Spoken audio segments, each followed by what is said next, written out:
¿Qué tal? ¿Cómo están? Tengan ustedes muy, pero muy buenas noches. Bienvenidos a otra emisión de Fuego Cruzado.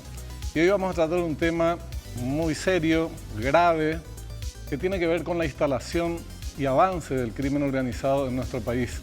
¿Qué repercusiones tiene a nivel institucional? Venimos de casos muy sonados en los últimos días. Primero, el escándalo de la Interpol con el tema del levantamiento de códigos rojos para personas vinculadas al narcotráfico.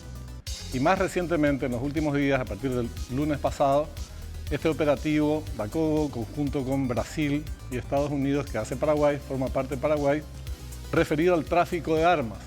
Narcotráfico, tráfico de armas, dos caras de la misma moneda. ¿Qué tanto avanzó en el país? Vamos a hablar del operativo, pero sobre todo, ¿cuál es el estadio en el que se encuentra el país de cara a hechos como este? ¿Qué hay detrás de todo esto? ¿Y hacia dónde se encamina nuestro país en caso de no tomar las medidas pertinentes? Podemos empezar a mirar la experiencia de otros países, cómo avanzó el crimen organizado y las consecuencias que esto provocó para dichas naciones. Para hablar del tema estamos con una persona que tuvo un paso muy fructífero por la gestión pública. Primero fue fiscal, después director de la Senat, ministro del Interior, Francisco de Varas. ¿Qué tal, Francisco? ¿Cómo estás? Buenas noches, Benjamín. Un saludo para la audiencia principalmente. Muchas gracias por estar con nosotros.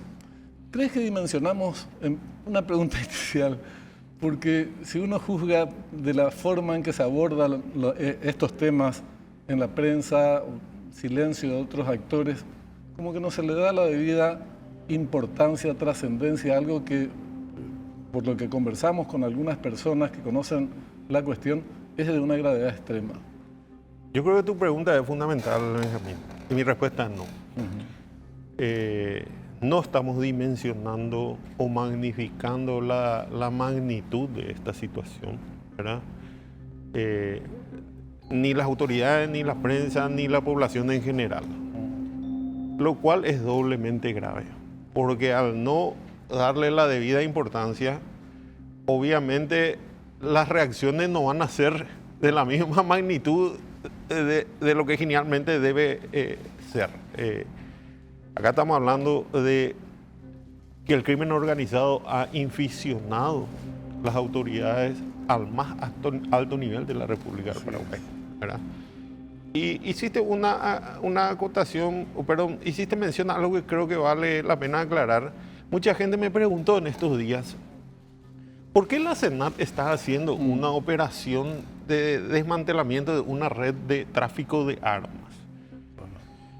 Por dos motivos fundamentales. Primero, porque la ley orgánica de la Secretaría y de creación de la Secretaría Nacional Antidrogas le habilita a la Senat a investigar y perseguir todos los delitos conexos al narcotráfico. Y en este caso es innegable que el tráfico de armas es un delito conexo por el tema de las mismas rutas, los mismos actores, los mismos destinos, finalmente. Y el otro motivo, pero no menos importante, es por la confianza, ¿verdad? Esta es una investigación que se inicia en Brasil, con autoridades Casi de Brasil. 3 años, sí, ¿verdad? Sí, o más tal vez, ¿verdad? Y claramente existe una relación fuerte y de confianza entre la Policía Federal de Brasil, las autoridades de Brasil y la Secretaría Nacional Antidroga. Por eso hoy día la Senat está encabezando esta investigación en Paraguay, porque hay investigaciones en 3 países o más, y esto es de carácter internacional, ¿verdad? Así es. Para continuar nomás, y para darte pie a que vos hagas la pregunta, el crimen organizado en estos días queda expuesto que el crimen organizado tenía infiltrados en las más altas esferas de seguridad de la nación. Y hablo del Consejo de la Defensa Nacional. ¿Por qué hago mención a eso? Porque integré durante más de 3 años el Consejo de la Defensa Nacional y sé muy bien el nivel y la sensibilidad de las informaciones que se tratan en ese estamento. Y así como viene la mano, el general Arturo González, en su carácter de comandante de la Fuerza Aérea, integraba este Consejo de la Defensa, y por lo que he visto que se traduce de las intervenciones de comunicación en el Brasil, él le estaba pasando información a estos directivos de esta empresa comercial sobre las políticas que estaba tomando la República del Paraguay con respecto al tráfico de armas. Ahora, sin embargo, está están procesados algunos de estos actores jefes militares. Uno fue jefe comandante de la Fuerza Aérea, otro fue director de Dimabel, que se presentó más recientemente. Sí, el general Uruguay, tengo entendido que. Sí es. Y hay otro coronel, cuyo nombre en amarilla, no recuerdo el apellido, que también fue director de Dimabel. Pero la Dimabel, la Dirección de Material Bélico de las Fuerzas Armadas, que es la encargada de tramitar y registrar las armas de fuego en nuestro país. Tramitar, me refiero a registro de importación, de exportación, permiso de tenencia. Tiene una historia ya bastante gris, si no negra, de situaciones irregulares. Hace poco nomás, y para no olvidar, había toda una cuestión de desaparición de armas incautadas y hasta de explosivos. Correcto. En la Dimabel, Benjamín. Sí, y también explosivos, hasta de privatización. Explosivos, que son los mismos que se utilizan en los asaltos de transporte de caudales. Otra vez volvemos a lo mismo. Las organizaciones criminales de Brasil, ya con elementos nacionales también hay que decirlo, son las que se dedican a este tipo de asaltos. Para qué notarle, desde este órgano máximo en materia de seguridad, de máxima jerarquía a nivel seguridad, se procedía a brindar informaciones a las personas involucradas en el tráfico de armas. Entonces, pero se habla de tráfico de influencia en algunos casos. Eso es la tipificación de a mí me extraña un poco.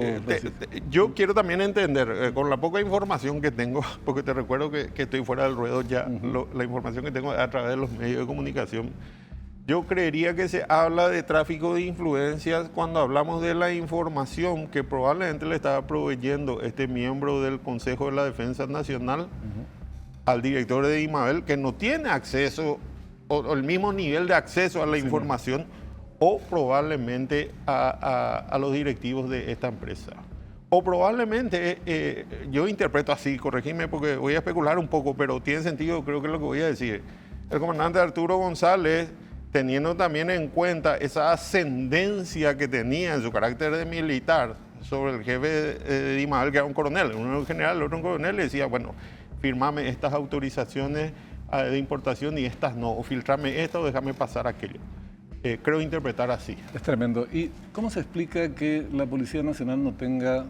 Recién hablabas del tema de confianza. Sí. La Policía Federal de Brasil opta por trabajar con Senat, le provee informaciones y se inicia este operativo. La Policía Nacional queda fuera de esta historia. Bueno, tuve también mi paso por la Senat, por eso algo sé, ¿verdad? Desde hace décadas la Policía Federal de Brasil tiene un enlace designado con la Secretaría Nacional Antidroga. Yo no estoy diciendo que la Senat esté impermeabilizada a la corrupción, pero sí debo decir que al ser una institución mucho más pequeña, yo te recuerdo que la Senat no tiene, hoy día creo que no tiene más de 200 o 300 agentes especiales. Y creo que 5 oficinas a nivel país. Es mucho más pequeña y en ese sentido mucho más fácil de controlar. A diferencia de la Policía Nacional, que son 24.000 o más. Y creo que a lo largo y ancho del país hay algo más de 800 o más unidades policiales hoy día. Pero antes saltó el tema de Interpol.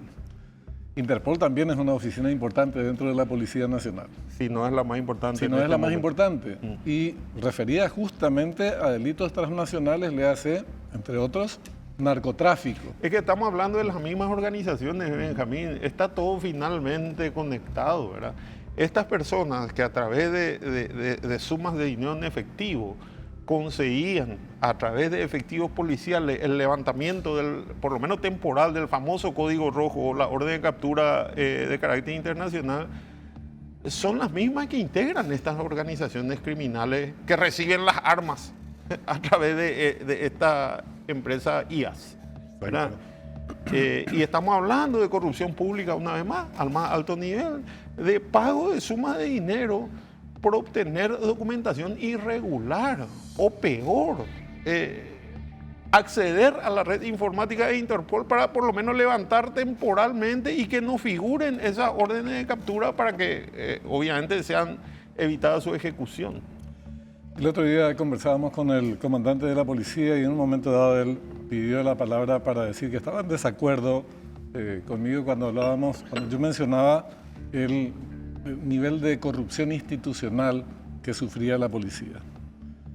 Y lo institucional le pareció que era una exageración, que habían hechos de corrupción, pero que la institución no estaba involucrada en esto. Eso es imposible disociar una cosa de la otra, sobre todo cuando se trata de hechos recurrentes y que tienen que ver con delitos tan graves, con crímenes, como es el narcotráfico. Entonces, yo creo que hay un proceso en las instituciones como tal. Por eso sucede lo que sucede con Interpol. Se le cambia al jefe de gabinete, el siguiente nombrado también está vinculado con el mismo esquema. Y viene en pocos días un tercer jefe, que después vamos a ver qué pasa con los demás. Pero se toman casos puntuales. En el mejor de los casos, los casos más graves se los separa del cargo. Muy pocos son procesados. Generalmente hay condenados. Y van una especie de rotación de tal región a tal otra y después se pierde la pista y no pasa nada. Y muchos apelan al olvido de la gente porque lastimosamente también hay noticias de este tipo a diario y unas cosas van cayendo sobre otras y lastimosamente otras quedan en el olvido. Quiero hacer un poco referencia a lo que mencionabas, dijo el comandante de la Policía Nacional. Lo que pasa es que su actitud también es natural, digo yo. Quiero tratar de interpretar su actitud. Cuando se habla de corrupción institucional, pues más o menos nos hacemos la idea que esto es desde la cabeza. Claro, que él está involucrado. Él tiene que deslindar también su responsabilidad. Con el mismo razonamiento, podemos hablar de corrupción institucional de Di Mabel. Claro. Porque hoy día lo tenemos preso al director de la Dirección de Material Bélico. Y a un exdirector. Y a un exdirector, a dos, ¿verdad? Y no sabemos si van a haber más. Ahora, qué terrible que hablemos de órganos de seguridad del Estado paraguayo. Lo hablamos en varias oportunidades, no es la primera vez. Pero ahora, a la luz de estos hechos, y no dimensionemos esto que decías al comienzo, la gravedad y sobre todo que las medidas que se empiecen a plantear no se correspondan, no sean proporcionales a estos hechos. ¿Hasta dónde ha avanzado el crimen organizado en nuestro país? A la luz de la experiencia de otros países. Yo decía, obviamente no estamos como Colombia en los años 80, 90, pero si no se toman medidas no es descartable que avancemos en esa dirección. O Bolivia, hace 20 y tantos años. México hoy día. O México, y mejor México, por un ejemplo más moderno, digamos, en donde coexiste democracia con un nivel de instalación de las mafias del narcotráfico brutal, que controlan hasta ciudades, aunque no sean territorios liberados propiamente. Entonces, tenemos que mirarnos en estos espejos. Pregunto, México es algo que deberíamos... Ya estamos 4 a nivel de crimen organizado a nivel mundial. Está México, Colombia, Paraguay. Estamos a un paso nomás. Myanmar está... ¿cómo se llama? La ex Birmania está en primer lugar. No sé por qué regla de 3. Eso no sabía que ahí estaba tan instalado el crimen organizado. Más allá de las diferencias geopolíticas que tengamos con estos ejemplos que acabas de poner, y hablo, dijiste bien, Colombia en su momento, México hoy día, no hay que dejar de darse cuenta de que esto está creciendo. Y si no se toman las medidas adecuadas, va a seguir creciendo, Benjamín. Por eso yo hablaba, y lo hablábamos inicialmente, de que hay que magnificar para tomar las medidas adecuadas. Fíjate lo que acaba de ocurrir. Acaba de ocurrir que en Brasil se inicia una investigación que finalmente compromete a autoridades nacionales de seguridad. ¿No? Sí mismo. Estamos hablando de corrupción pública al más alto nivel. Vuelvo a repetir porque quiero instalar esa frase. No sé si me explico. Sí. Pero no se inicia acá, se inicia en Brasil. Hace más de 2 años, casi 3 con años. intervenciones de comunicaciones en el Brasil, ¿verdad? Ayer estuve siguiendo, y porque creo que el ejemplo lo vale, lo voy a mencionar. Estaban pasando en unos medios diversos extractos de las comunicaciones telefónicas entre, creo que era el general Arturo González y este señor Diricio. Y así como le decía, bueno, ¿qué está pasando con tal o cual autorización de importación? No se me está firmando. En un momento dado le dice el uno al otro, hay un tal Fernández ahí que hay que cambiarlo. De Mabel, ¿verdad? ¿Y por qué? Y porque no colabora no mucho. colabora, pone palo en la rueda. Quiere decir que hay también de repente funcionarios que... Claro, por supuesto que lo hay. Hay que mencionarlo, pero también hay que mencionar que no pueden contra el sistema. Porque son funcionarios de menor rango que finalmente terminan siendo trasladados y no sancionados.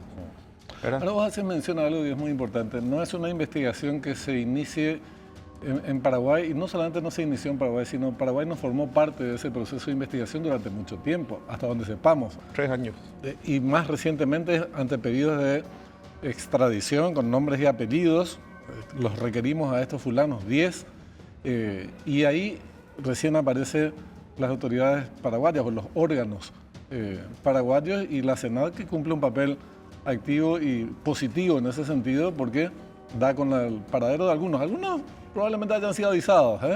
Este señor Diricio, Claramente. evidentemente fue... Claramente fulano, tuvo andate porque información a las tiempo papas para... queman. Vuelvo y lo hablamos, su casa tenía decoración navideña, ¿verdad? Quiere decir que hace unos días estuvo ahí. Yo quiero ponerte en contexto sobre lo que acaba de decir Benjamín. ¿Hace cuánto se firmó, o el presidente de la República firmó, el decreto de prohibición temporal de importación de armas de fuego? Sí, exacto. Hace interesante el hecho. 15 días, Sí, 3 sí, semanas, 3 si no me semanas. equivoco. Así mismo. Eso para mí es un dato importante para entender que esta información ya se estaba manejando Correcto. en el CODENA desde aquel tiempo. Porque no puede ser tanta coincidencia, ¿no te parece? No, así es. Pero vuelvo y te digo, esto ya lo manejaba el CODENA hace 3 semanas o 4. ¿Quién integraba el Consejo de la Defensa Nacional? O sea, Sí, el lobo- crimen lobo organizado, cuidando del gallinero. es cierto, esta información tardó 3 años en llegar a las autoridades paraguayas y llegó hace un mes, pero al mismo tiempo que llegó a las autoridades paraguayas, llegó también al crimen organizado. Así es. Entonces, uno se pregunta siempre, ¿verdad? ¿Cómo haces para revertir un proceso? Porque tenés que apoyarte en las mismas instituciones que están tan inficionadas por el crimen organizado. No sabes quién es quién. O yo no sé si se maneja esa información tan finamente. Ya ves que justamente esto que mencionás, se maneja en los máximos organismos de inteligencia en materia de seguridad nacional, de combate al crimen organizado, una información que después le llega al oído del que va a ser o del que tiene que ser capturado, y el hombre desaparece junto con su señora. Entonces, ¿cómo poner en reversa un camión que está en la embajada y está conducido por gente que quiere seguir en esa dirección? No me estoy refiriendo a todos, obviamente, como decías vos y lo que decía el comandante de la policía. No me estás acusando que no fue mi intención en ese momento, ¿verdad? Yo quiero creer, y estoy seguro finalmente, de que hay autoridades no comprometidas con el crimen organizado. Ahora, saber reconocer cuáles o quiénes son para poder finalmente confiar y dejar de compartir o compartir la información relevante es fundamental. Las medidas de seguridad de los organismos de seguridad, valga la redundancia, no sé si me explico, deben extremarse. Y después la justicia tiene que ser dura. No hay otra, hay otro camino. Pero Benjamín. es decepcionante en muchos casos, porque el robo en pandemia... Sobre el punto, porque si no, disculpame, se me va la idea. Hoy día tenemos 10 requeridos por Brasil vía extradición. Sí es. Todo el mundo está prefiriendo que vayan extraditados. ¿Por qué crees que es eso? Porque la gente no confía, claro, sí. En la justicia paraguaya, entonces finalmente prefiere o tiene la esperanza de que en el Brasil van a ser juzgados como se merece que sean juzgados. Así mismo. Esa información hay que desmenuzarla e interpretarla también.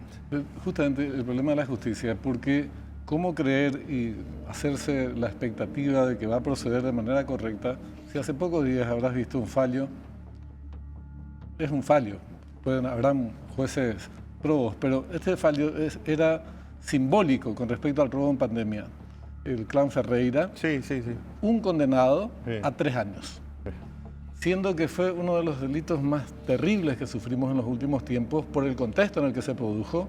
El país en deuda para hacer frente a una crisis sanitaria monumental, costó 20.000 muertos, 10.000 que no tenían que haber fallecido si teníamos la vacuna, entre paréntesis, pero bueno, asumiendo inclusive esa negligencia terrible, trágica por parte del gobierno de la época, había que responder a estos hechos. Un proceso que se lleva adelante, un condenado, 3 años. ¿Un proceso Entonces, de cuántos? ¿Un condenado entre cuántos? ¿Verdad? Pero yo no sé si tenemos tiempo para entrar es que en ese quiera camino. hacer No sé mala si onda, sino digo nomás que estamos en una situación tan embromada. Si vamos a entrar que los organismos... en el debate de el nivel o la decadencia de nuestro sistema de justicia, no sé si vamos a tener tiempo, Benjamín, porque eso es mucho más amplio, la politización de la justicia. Que yo sé que preferís concentrarnos en este tema que nos ocupa, ¿verdad? Finalmente, a continuación, digo, la justicia tiene que ser dura con estos casos, ¿verdad? Y tenemos que seguir colaborando con el Brasil. Hay que exponer. Yo después de ver ayer, y acá hago también un llamado a todos los medios de comunicación. Lo que he visto ayer en un canal, las extracciones de frases de comunicaciones telefónicas, para mí son contundentes. Porque mucha gente hoy día se pregunta, finalmente todos vemos que hay 2 generales presos, pero muchos no entienden qué es lo que hacían, qué hicieron para estar presos. Pero uno ve esas intervenciones de comunicaciones que se hicieron en el Brasil, no en Paraguay. Finalmente ellos nos proporcionan o les proporcionan a nuestra autoridad toda esa información para que podamos formular las imputaciones. Pero yo creo que esa información tiene que hacerse pública para que la gente, a través de los medios de comunicación, pueda magnificar esta situación. Claro. La única forma de tomar medidas adecuadas es magnificando y entendiendo la gravedad de este problema. Estamos hablando de que Paraguay se convirtió en el punto estratégico más importante para el tráfico de armas. Están viniendo armas de Europa. Antes era de Estados Unidos, ¿no? Así es. Ahora ya es creo que Croacia, Turquía y Bélgica, si no me equivoco. Perdón, Checoslovaquia. A Paraguay para llegar finalmente a Brasil. Y esto es como el tráfico de drogas. ¿Por qué el tráfico de drogas y el tráfico de armas es una fuente inagotable de recursos económicos? Por esa diferencia de precio que existe entre los países de producción y los países donde existe la demanda. Claro. Yo te estoy hablando que uno de estos fusiles que vemos en las cámaras en Estados Unidos cuesta $1.000. Y en Río de Janeiro cuesta entre 15 y 20 mil dólares. Esa diferencia de precio lucrativo. Y hay mucho para repartir entre medios. Y el tema de las armas, con la droga, lo mismo, el tema de las armas en el Brasil hay que entenderlo también. Brasil tiene una política de restricción a la tenencia de armas durísima. La población no puede tener armas allá. Por eso es que el mercado negro genera esta demanda inmensa que finalmente se traduce en el tráfico de armas. ¿No corres el riesgo de que, siguiendo esa lógica, te digan, bueno, hay que legalizar el uso, el tema de la tenencia de las armas? Yo no me animo a responderte esas preguntas directas y rápidamente. Creo que hay que hacer un análisis un poco más profundo, ¿verdad? Porque si hoy día te digo, hay que legalizar las armas, no va a faltar que me diga, bueno, entonces hay que legalizar las drogas también. Exactamente, así mismo. Y a pesar de ser muy similares en el sentido económico, la hiperlucratividad de este negocio creo que tienen circunstancias diferentes, ¿verdad? Por eso no me animo a responderte. Está bien. Hablábamos con el ministro de Defensa días atrás a la luz de este hecho. Él decía que es una mancha en la institución. Yo creo que en realidad es mucho más que una mancha. Mancha es cuando es un acto casi aislado y afecta niveles tan altos, elevados en términos jerárquicos. Ahora, cuando le preguntamos, y bueno, ¿van a intervenir Dimabel? ¿Qué tipo de medidas se va a tomar? Dijo, vamos a dejarlo un poco más adelante para no interferir en la investigación. Y después habló como una de las medidas importantes, por ejemplo, recurrir al polígrafo para los funcionarios. Pero eso a mí me dejó un tanto angustiado, en el sentido de que quiere decir que no tenemos una política general, ni siquiera dibujada, porque no existe la caracterización de cuánto avanzó el crimen organizado en nuestro país y cómo inficionó en las instituciones. No hay datos para tomar. Entonces, ¿cómo vas a hacer una política Mira, Dios quiera que no ocurra lo que yo creo que va a ocurrir. Ahora tenemos que, debido a toda esta situación, el presidente de la República se vio obligado a sacar un decreto de prohibición de la importación de armas de fuego al Paraguay. Sí. Con todo esto, Dismabel se va a intervenir una vez más. Se van a prohibir, o al menos temporalmente se van a trancar todos los permisos de importación, los permisos de tenencia, los permisos de deportación. Y todo eso, si le sumas a nuestra política de control de armas de fuego, lo único que va a hacer es engrandecer el mercado negro. O sea, el remedio, como te darás cuenta, peor pues, que la enfermedad. Por lo menos momentáneamente, y nadie quiere que eso ocurra. Vos sabés que esto que referido a la inacción frente al tema del tráfico de armas, por ejemplo, en el caso del narcotráfico, se denunció 1000 veces la existencia de pistas clandestinas que están aquí, allá en la región oriental, hay tantas, en la occidental, tantas otras. No se destruyó, no se intervino una sola pista clandestina nunca. Bueno, he visto que la Secretaría Nacional han destruido algunas, pero no son más que lo que cuentan los dedos de una mano. O sea, nada, finalmente, ¿verdad? Y ahí entra DINAC, entra la Fuerza Aérea. Mira, las políticas de prevención son buenas, ¿verdad? Pero de nada sirve la prevención si la reacción, el castigo a la transgresión no es efectivo. Porque la falta de castigo a la transgresión de las normas penales genera impunidad. Eso le da fuerza a los delincuentes para decir, bueno, pero en este país todo el mundo lo hace y no pasa nada. ¿Verdad? Claro. Ahora, como última consulta que quería plantearte es, ¿por dónde comenzar, según tu visión, a revertir esta situación? Yo sé que haces énfasis en la definición del problema, que es obvio. Si no hay una definición y una visión común, por lo menos de las autoridades, de cuál es el problema que enfrentamos, mucho menos va a haber una política adecuada para hacerla frente. Pero en esta situación, ¿qué reacción vos esperarías de parte de las autoridades? Acá hay que darle toda la fuerza posible a la Senado, me parece a mí. Y voy a poner un ejemplo.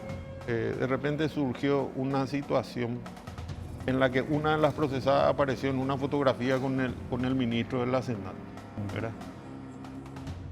Yo interpreto eso en el mejor de los sentidos. Esa procesada está presa. Así es. Lo quisieron escrachar en realidad. Sí.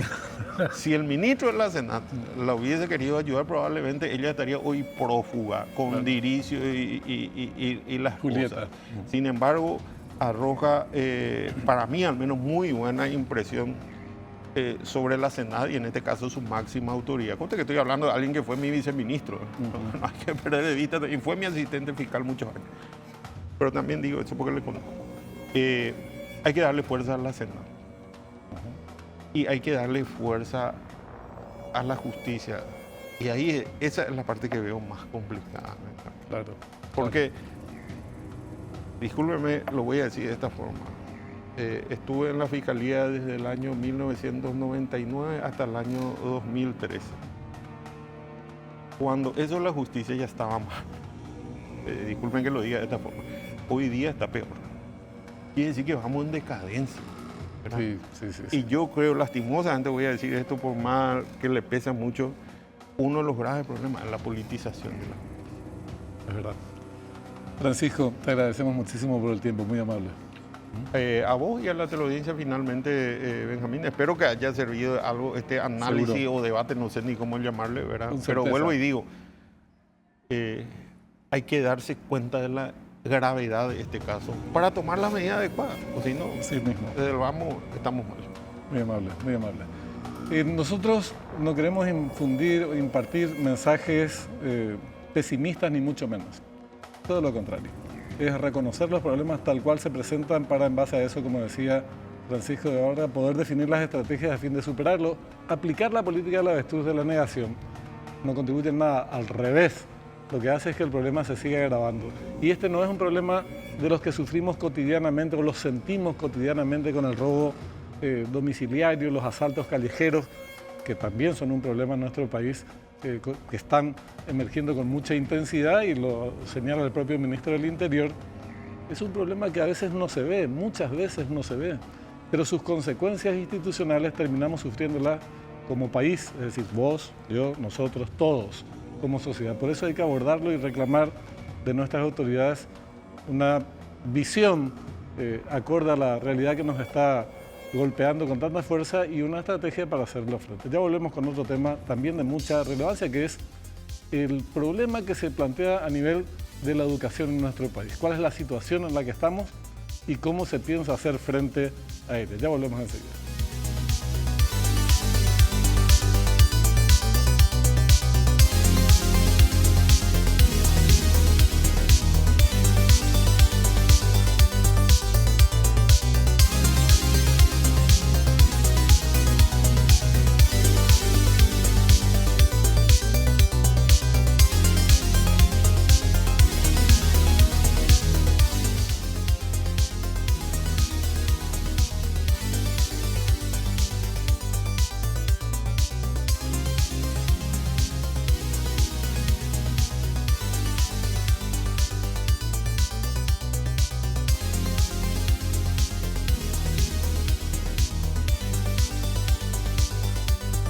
Segundo bloque de Fuego Cruzado. Bueno, ustedes habrán escuchado en los últimos días informaciones que representan una especie de cachetada porque, aunque manejamos datos sobre el nivel de educación de nuestros chicos, cuando se ponen en el papel resulta más doloroso y aparecen 9 de cada 10 chicos en Paraguay no comprenden las matemáticas, 7 de cada 10 chicos paraguayos de 15 años no comprenden lo que leen.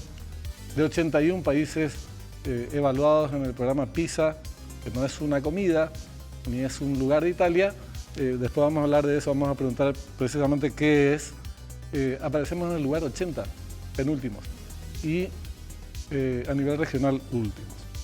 Lo importante no es el autoflagelarnos con este tipo de informaciones, ni mucho menos, que se profundizaron y se agravaron después de la pandemia, sino ver cómo desde el gobierno, el Ministerio de Educación se prepara, o ya se preparó, y qué políticas tiene para hacer frente e ir superando esta cuestión. Entonces estamos en el piso, contamos con la presencia del ministro Luis Ramírez, el ministro de Educación. Le agradecemos muchísimo por su presencia. ¿Qué tal? ¿Cómo estás? ¿Cómo estás, Benjamín? Gracias por invitarme, por darme la posibilidad de compartir con la gente este tema tan importante de la educación.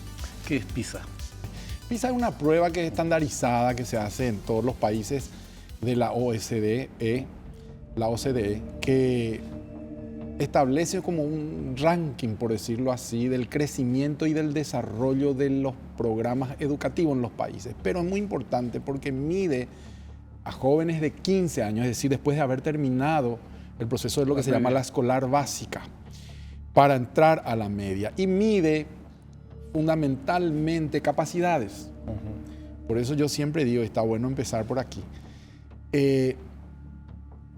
Voy a poner un ejemplo. En ciencias sociales, en Paraguay enseñamos a memoria la guerra, las batallas, los números, fechas, horas, lugar, quiénes son los personajes. Y cuando va a la prueba PISA te pregunta ¿por qué se pelearon? Patina todo el rollo.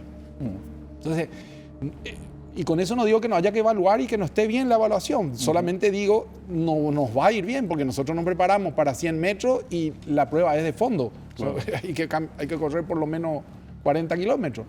Entonces, no siempre vamos por eso a salir bien. Por eso nosotros planteamos de entrada el programa de comprensión lectora.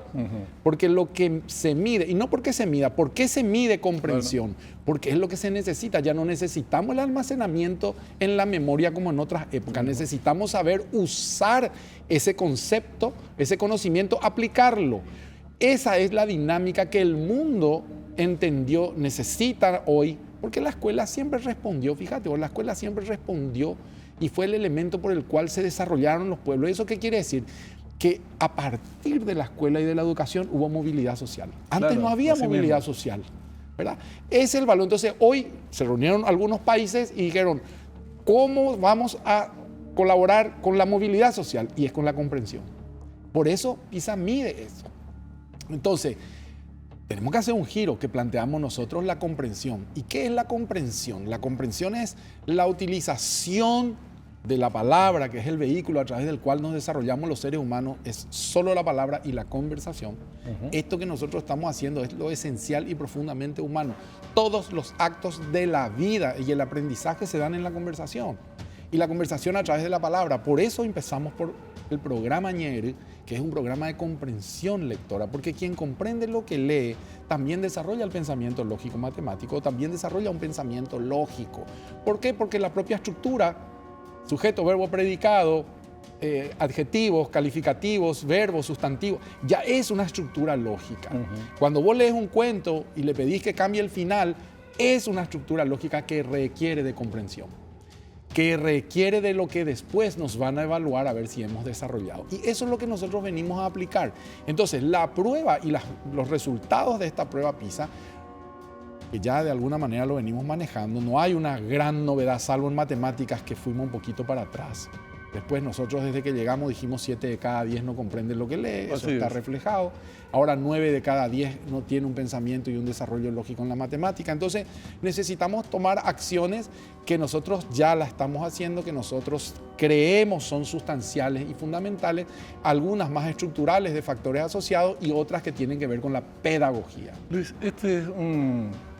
esta es la media, es un promedio, presumo que se saca, sí, pero que afecta de manera distinta a la escuela privada de la escuela pública. Correcto. ¿Cómo está compuesto el universo escolar y cómo se da cómo impactan estos números en cada uno de ellos? Muy bien. La escuela, el sistema educativo nacional en su etapa escolar tiene la escuela oficial o pública, la escuela subvencionada, que son escuelas privadas, que la infraestructura está a cargo de la escuela del sector privado y los maestros son puestos por el sector oficial, y las escuelas privadas 100% privadas, que toda su estructura funciona libremente del sector público, digamos, ¿verdad? Entonces, lo que se vio, y este es el producto probablemente de la pandemia, en los últimos años lo que sí cambió radicalmente es la distancia que hay entre los resultados del sector privado y los resultados de la escuela pública. Se ensanchó la brecha. Pero claro, hay 2 años de la escuela pública en que pasó muy poco o nada, claro, y el privado siguió, malga, con conectividad, con lo que podía, pero siguió. Y ahí está la diferencia. En el sector público casi un corte, ¿verdad? Y en el sector público hubo casi un corte, ¿verdad? Entonces, ¿pero qué pasó? Interesante, la escuela privada se mantuvo, se distanció de la pública, pero tampoco está donde debería o podría estar para lo que se invierte. Es decir, está llegando al nivel mínimo requerido, cuando que por las condiciones debería estar en un nivel 3, por poner un número. Y estamos en un nivel 2. Es decir, está muy bien la escuela privada. ¿Cuántos chicos están en uno y otro? Y 1.200.000 en la pública y subvencionada, y más o menos 350.000. Ahí hay una discusión numérica mínima de gente que está en el privado, 300.000 más o menos. En los últimos años, en tiempo pandémico, hubo una migración muy importante al sector público, ¿verdad? De más o menos 20.000 chicos que pasaron de un sistema a otro. Al hablar de esta brecha entre el sector privado y público, mejor dicho, en el público, las desventajas también son muy grandes por razones económicas y también lingüísticas. Si vos sabés que ahí esos son...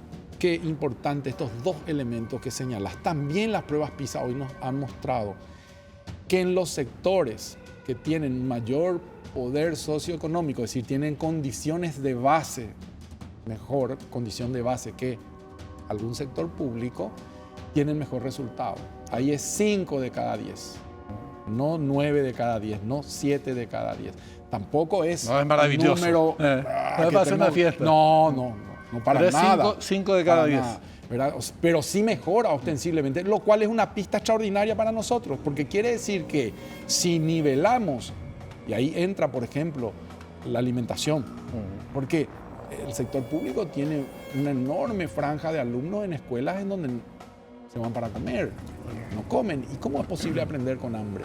Es muy difícil, es imposible, ¿verdad? Entonces hay cosas de base que tenemos que Si equiparar. tenés frío porque no hay ventana, O si no hay tenés techo. frío porque incluso no tenés ropa para ir al colegio.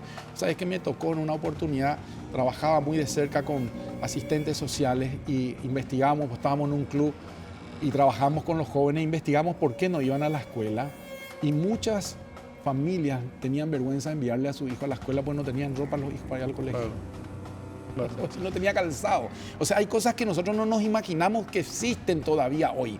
Escuelas sin agua, escuelas sin baño. Es decir, hay un nivel estructural que tenemos que equilibrar para poder también tener mejores resultados. Porque todo el mundo ahora dice, ay, qué mal estamos, qué mal. Pero ¿qué hemos hecho? Sí. Invertimos lo que tenemos que invertir en infraestructura, invertimos lo que tenemos que invertir en alimentación. Y ahora con todo este fenómeno y con todo lo que estamos mirando, que es clave la alimentación, vamos a tener un programa que nos va a ayudar muchísimo a desarrollar todo Sabes eso. que te quería consultar al respecto porque efectivamente cuando uno habla de currículum, parece una discusión tan abstracta y tan lejana porque si se les cae el techo sobre la cabeza, no tienen resuelto el problema del techo en las escuelas, de la infraestructura básica o la alimentación. Ese chico no tiene ninguna posibilidad de acceder a otros niveles de conocimiento que se reivindican como válidos y vos te enojás. ¿Por qué en tal lugar los chicos son están más capacitados que nosotros? Después podemos discutir los problemas que tenemos en materias curriculares, formación docente y compañía, pero si lo básico de lo básico no está resuelto, es imposible avanzar en los siguientes peldaños. Entonces, se reduce a una cuestión presupuestaria. ¿Cómo hacer para hacer frente a esta cuestión? Se reduce a una cuestión presupuestaria, a invertir, y la infraestructura también hay que decir que no es solo el techo que se cae, como dice la gente, el techo se cae, que está bien, hay que poner el techo, pero la infraestructura son campos deportivos. Claro. La infraestructura... Baños. Tenemos casi 600 escuelas todavía Con sin letrinas. baño. Sin agua potable. O sea, ¿cómo hago actividad física si no tengo agua? En estos días de calor, ¿qué hacemos en una escuela sin agua? Entonces, lastimosamente hay temas muy esenciales, básicos, con los que no estamos cumpliendo. Entonces creemos que no, hay que reformar el currículum y el currículum. Sí, pero si el niño no come y no tiene condiciones de infraestructura, Sí mismo. el currículum no puede hacer Se su hacen trabajo. discusiones. No quiero meter un tema que fue muy polémico en su momento, porque nos perdemos en algunas polémicas, pero nos perdemos mal en algunas polémicas que no parten de estos elementos tan básicos, como decías, no los abordan, no los ignoran, y esta es la realidad, cuanto menos del 80% de nuestros chicos. Así mismo, Benjamín, y ahí voy a entrar porque me preguntaste y me das de nuevo la oportunidad de decir, si el Paraguay no toma en serio el bilingüismo, Correcto. seguimos enseñando el español como primera lengua. Es bárbaro. El español, porque dijiste 80%, el español es la segunda lengua del 80% de los paraguayos, es su segunda lengua. El guaraní es su primera lengua, porque aunque balbucee el español, su pensamiento es en guaraní. Vos sabés que esto se expresa y ustedes pueden ver en las entrevistas que se hace, por ejemplo, a parlamentarios. Bueno, dirigentes políticos, uno dice ya tiene cierta capacitación. Cuando se expresa en español, medio serruchado, con muchas limitaciones. Y cuando embala con el guaraní, fluidísimo, y sus ideas las expresa con mucha claridad, pero existe el prejuicio tonto, absurdo, en un país como el nuestro, en donde la mayoría es guaraní parlante, que eso es casi sinónimo de limitado intelectualmente. Sí. Se trata de hablar un idioma que no es el nuestro. Sí, y casi de una vergüenza cuando y esto hay que distinguir, no es que nosotros decimos vamos a enseñar el guaraní Claro, en vez contra de... No. Se trata de entender que el español tiene que ser enseñado como una segunda lengua. El día que hacemos eso, vamos a saber hablar español. Además depende también de las zonas, presumo, ¿verdad? Por supuesto, por Los supuesto. énfasis. Por supuesto, pero digo, justo en esas zonas, fíjate vos la combinatoria, que no tienen infraestructura básica, que no comen y que hablan solo en guaraní y se los capacita en español. ¿Qué chance de No, está suceso frito. tenemos? Está frito. Todos los factores condensados en un solo espacio. O sea, no podemos, si nos arrancamos con estos factores, no vamos a salir nunca adelante. Y es una condena casi de por vida para esos chicos, digo, en cuanto a movilidad social, porque es concreto, un pobre extremo, un pobre inclusive, es muy difícil que abandone esa condición con esta formación ultra deficiente. No sé si ese es mi analfabetismo, pero si no es, le pegan el palo. Sí. El no comprender lo que le es. Sí. ¿Verdad? Sí. Te deja en una situación Y genera algo que horriblemente siempre desventajosa. Totalmente, porque socialmente genera un problema en esta línea. Es decir, las personas buscando su desarrollo y su bienestar abandonan sus comunidades, porque ahí no encuentran el desarrollo, y dejan la pobreza del campo muchas veces para venir a la miseria de la ciudad. Claro.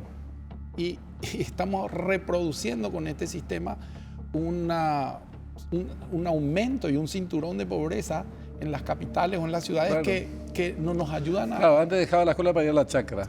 Claro. Ahora con familia y todo vienen a o sea, zonas urbanas. Entonces, tenemos que poner un acento, tenemos que poner cuidado. Nosotros decimos hay que replantear la ley del FONACIDE, que se está replanteando porque ¿qué tiene que ver?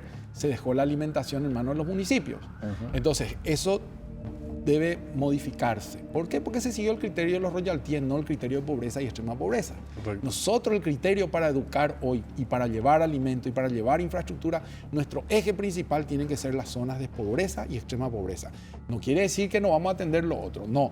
Pero en esas zonas, si no hacemos los cambios estructurales, vamos a seguir teniendo un atraso todavía mayor. El otro día te comentábamos en radio, te preguntábamos en realidad en la radio, en la 970, sobre la diferencia que hay en materia de inversión desde el Estado en los países en donde la educación o el grado de capacitación es mayor y en los países en donde la inversión es menor. Y vos hacías una acotación, no es lo mismo, porque básicamente los que están más avanzados destinan $75.000 en total, todo lo que implica la participación del chico en su proceso de formación, y en nuestro país creo que está en el orden de 17.000, 18.000. Claro, no es lo mismo $70.000 en Singapur que en Paraguay, ¿verdad? Pero evidentemente hay una mayor inversión en otros países que en el nuestro. Entonces, ¿de dónde sacás los recursos? ¿O cómo vas a hacer para enfrentar este tema de alimentación, de infraestructura, que es la base de todo? Y necesitamos, para tener más o menos un margen, el piso, o sea, para lograr mejorar un porcentaje, 20, 30%, necesitamos invertir por lo menos $500 millones, y 250 para alimentación y 250 para infraestructura, más de lo que ya tenemos en el presupuesto, que dicho sea de paso, en el presupuesto no hay ni un guaraní para infraestructura. ¿Sí? Hace 10 años el Ministerio de Educación no tiene un guaraní para infraestructura. Entonces uno dice... Claro, eso quedó vía FONACIDE. Claro, eso quedó vía FONACIDE, ¿verdad? Entonces uno dice, no, la infraestructura, y la verdad que todo cae en el MEC, pero nosotros no tenemos un guaraní para hacerlo. Entonces hay que invertir, y eso significa sostenidamente en los próximos 4 o 5 años invertir por lo menos $500 millones más, por lo menos como piso. Si es 1.000, crecemos más rápido, ¿verdad? 2.000, crecemos más rápido, ¿verdad? Y vamos a cortar el tiempo. Sí, hasta nivelar estos déficits estructurales que tenemos. Después sí puede ir decreciendo la inversión porque lógicamente ya vamos a tener los baños, ya vamos a tener agua, ya vamos a tener los techos, ya es mantenimiento. Una canchita. ¿Verdad? Entonces va a ir decreciendo esa inversión, pero necesitamos sostenerla y también necesitamos sostener inversión en programas que se mantengan. Te pongo un ejemplo, Paraguay tiene un programa como Tiquichuela, que fue creado en Paraguay, implementado en Centroamérica y ganó un premio internacional por ser el mejor programa de matemática. Acá no se usa. O usamos muy poco, o usamos poco tiempo. Sí, sostener un programa cuesta. O porque, y en este comentario me incluyo, viene un ministro y dice, yo voy a traer la rueda, y trae la rueda, y después dice el otro, no, la rueda es la mía, y así estamos cambiando y nos sostenemos un programa, nos sostenemos una política, nos sostenemos una estrategia por 3 o 4 años. Si eso no lo hacemos, es difícil verlo. ¿Y qué hacemos con ese faltante de $500 millones? Bueno, esa es una de las cosas que a mí me entusiasma. La gente dice, ¿pero qué? ¿Cómo? Claro, porque desde que llegamos el presidente Santiago Peña me dice, ministro, decime qué falta y yo busco la plata. Está decidido, está definido y vamos a tener hermosas novedades muy pronto para estos factores estructurales. Antes de fin de año. Antes de fin de año. Antes de fin de año, para invertir en la nivelación de estos factores. Para cubrir estas necesidades de alimentación e infraestructura. Así mismo. De manera anual sostenida. Sostenida de manera anual, porque realmente tenemos un presidente que toma en serio la educación, que está ocupado, no preocupado, está ocupado en que podamos llevar adelante. Digo, yo desde que llegamos teníamos esta idea, trajimos estos números, hicimos el plan estratégico de lo que vamos a hacer en educación y hoy estos resultados de PISA lo que hacen es decir, lo que hicieron está orientado. Y además es muy concreto, Luis, cuando hablas de los recursos. Yo recuerdo que acá estaba el ahora ministro, antes de ser ministro, pero que te habías recibido la oferta y lo conversábamos. Y las dos condiciones básicas para poder desarrollar un papel que está obligado a desarrollar el ministro es el respaldo político del presidente y los recursos. Así mismo. Después vienen los talentos, las capacidades y todo lo demás, pero si esas dos cuestiones no existen, no hay tutía, como se dice vulgarmente. Así mismo. Con estos recursos, estas calificaciones que hoy tenemos, 9 de 10 en matemática aplazados, 7 de 10 en lectura comprensiva, ¿en cuánto tiempo se puede revertir eso?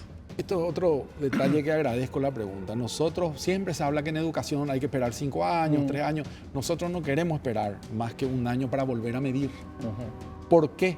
Porque yo tengo que saber si las estrategias que estoy usando funcionan. Claro. Y no puedo esperar 3 años para decir, no funcionó. Nosotros ya estamos preparando al equipo, el Instituto de Investigación y Evaluación que existe dentro o que colabora con el Ministerio. Hemos conversado para poder preparar la medición el año que viene de cómo están nuestros chicos. Independientemente de PISA. Eso independientemente de PISA y de SNEPE. SNEPE es a quien yo más le tengo fe y cariño porque es el programa, la política pública en educación sostenida desde el advenimiento de la democracia, desde que vino la democracia al Paraguay, desde el 89, es lo único que se mantuvo a pesar de presidentes, a pesar de ministros, a pesar de un logro casi histórico. Es histórico. SNEPE, hay que cuidarle mucho a SNEPE, un sistema de evaluación espectacular, muy bien desarrollado. El SNEPE nos da la temperatura cada 3 años, pero nosotros no queremos esperar eso. Nosotros necesitamos el año que viene saber si mejoramos, si no mejoramos, si avanzamos, y ahí tenemos que medir, tenemos que evaluar todo el proceso. Y lo vamos a hacer y nos estamos preparando para hacer de manera a tener resultados que nos ayuden a verificar en qué hemos acertado y en qué hemos errado para poder hacer los cambios correspondientes y lograr resultados en un año. Y también vamos a ver, yo creo que si sostenemos este nivel de inversión y lo que se está pensando, nosotros en un año ya vamos a ver diferencias, pero en 2 años vamos a ver diferencias sustanciales. ¿Sabes qué importante todo lo que estás diciendo? Y aquellos clichés que repetimos como cliché, pero no son ningún cliché. No hay posibilidad de desarrollo si no es sobre la base de un sistema educativo que esté en franca expansión y que vaya respondiendo a las exigencias del presente. No hay forma de salir de una situación de atraso si no es por vía de la educación, pero eso representa una decisión política o supone una decisión política y una prioridad que también tiene su correlato financiero. Así que vamos a esperar con mucha expectativa, con muchas ansias este anuncio que decís que va a haber recursos para todo. Yo espero que podamos hacerlo muy pronto. Estamos convencidos, decididos y liderados por el presidente Santiago Peña, que es lo que nos entusiasma a seguir, porque vos sabés muy bien, lo dijiste y lo hablábamos, sin recursos y sin voluntad política la educación no mejora. Fíjense todo lo que pasó y no mejoramos porque esas inversiones que hay que hacer, que son estructurales, no se hacen. Claro. Y hay que mantenerlas en el tiempo por cierto tiempo, ¿verdad? Hoy yo creo que también nos toca un momento en el que hay más conciencia de todos. Me toca recorrer, que es lo otro que yo creo que es muy interesante, la territorialización. Me toca recorrer las comunidades, hablar con los intendentes, por ejemplo en Alto Paraná, con todos los intendentes, 22 intendentes, el gobernador, y nos sentamos a definir una política para el departamento, un proyecto para el departamento. Entonces decimos, acá nos falta en un departamento 120 letrinas.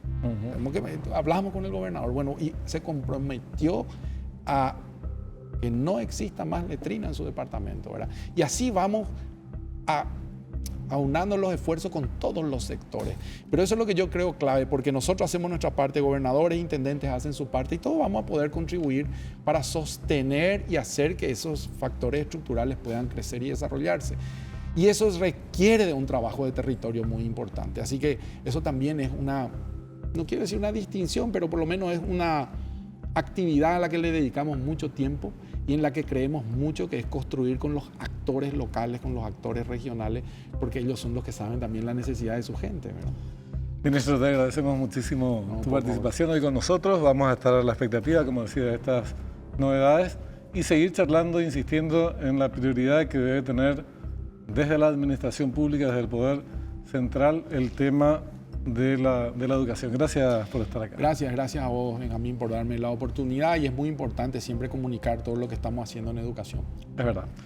Nosotros nos reencontramos el próximo domingo. Hasta entonces.